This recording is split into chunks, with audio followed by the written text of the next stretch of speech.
অবশেষে অপেক্ষার অবসান, ফাইনালি আসতে চলেছে তাণ্ডবের টিজার, যার অপেক্ষায় আমরা গোটা বাংলার মানুষ ছিলাম, ওপার বাংলা এবং এপার বাংলা।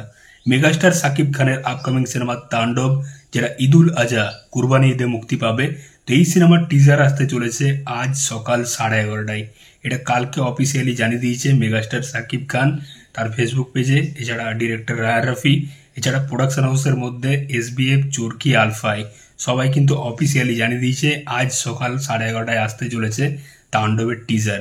এটার অপেক্ষাতেই ছিলাম। তবে এই অ্যানাউন্সমেন্টের সাথে তারা একটা পোস্টারও ড্রপ করেছে।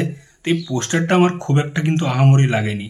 তাণ্ডবের অ্যানাউন্সমেন্টের প্রথম যে পোস্টারটা এসেছিল, যেখানে পুরো শরীর দিয়ে একদম পুরো আগুন জ্বলছে, ওই পোস্টারটা কিন্তু ঘ্যামা ছিল বস, সলিড ছিল। তো এই টিজার পোস্টারটা আর একটু ভালো হতে পারতো, কোথাও গিয়ে একটু ফ্যান মেড পোস্টারের মতো লাগছে। মনে হচ্ছে এর থেকে ফ্যান মেড পোস্টারগুলো আরো ভালো বানাই।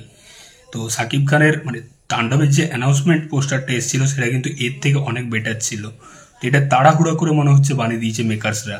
দেখা যাক টিজারটা কেমন হয়, টিজারটার অপেক্ষায় আছি। কারণ রায়ার রাফি সাকিব খানের কোলাবোরেশনের আগের সিনেমা ছিল তুফান, যেটা অল টাইম ব্লকবাস্টার। সেখানে যে টিজারটা ছিল সেটা কিন্তু বেশ ইম্প্যাক্ট ফেলেছিল দর্শকদের মধ্যে। দেখা যাক সেই তুফানের টিজারকে ছাপিয়ে যেতে পারে কিনা তাণ্ডবের টিজার, সেটাই দেখার। 11:30টায় আসতে চলেছে তাণ্ডবের টিজার। 11:30টায় কিন্তু তাণ্ডব ঝড় চলবে বস। দেখা যাক সোশ্যাল মিডিয়াতে কেমন ঝড় চলে, তাণ্ডবের টিজারটা কেমন হয়, সেটার অপেক্ষাতেই আছি। রাফি কি বানিয়েছে সাকিব খানকে নিয়ে, সেটার অপেক্ষাতেই আছি। তোমরা কতটা এক্সাইটেড অবশ্যই কমেন্ট বক্সে জানিও। টিজারটা কেমন হতে পারে সেটাও অবশ্যই কমেন্ট বক্সে জানিও। চললাম, আবার দেখা হচ্ছে পরের ভিডিওতে। চ্যানেলটাই নতুন হয়ে থাকলে অবশ্যই সাবস্ক্রাইব করে যাবো বস। চললাম।